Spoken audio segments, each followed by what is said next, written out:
Excellences, Mesdames et Messieurs, la République démocratique du Congo, fidèle à ses valeurs de transparence et de responsabilité, a toujours tenu le même langage. La paix ne se négocie pas au prix du mensonge et ne se construit pas sur l'impunité.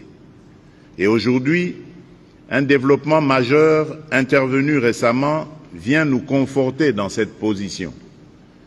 Il mérite d'être considéré avec le plus grand sérieux car il engage la responsabilité de la communauté internationale et appelle désormais des conséquences pratiques. Depuis des années, nous dénonçons, preuves à l'appui, le soutien extérieur dont bénéficie la violence armée sur notre sol. Et voici que, dans une déclaration officielle faite ces derniers jours devant le Congrès des États-Unis d'Amérique, une haute représentante de la République du Rwanda a reconnu l'existence d'une coordination sécuritaire avec les rebelles de l'AFC M23. Cette reconnaissance n'est pas un détail de communication, encore moins une stratégie politique.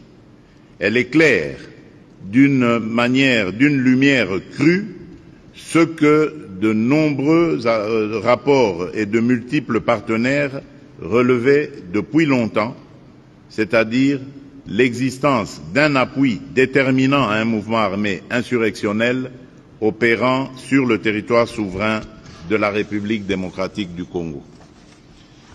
Cet aveu constitue un tournant majeur.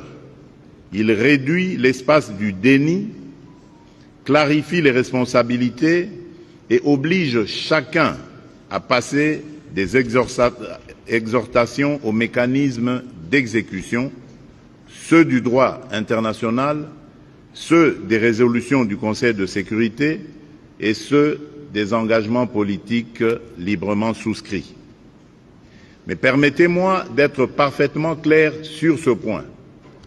Aucune cause, aucun récit, aucune justification sécuritaire ne peut légitimer l'occupation de fait, les administrations parallèles, les déplacements forcés, ni la prédation des ressources au détriment d'un État membre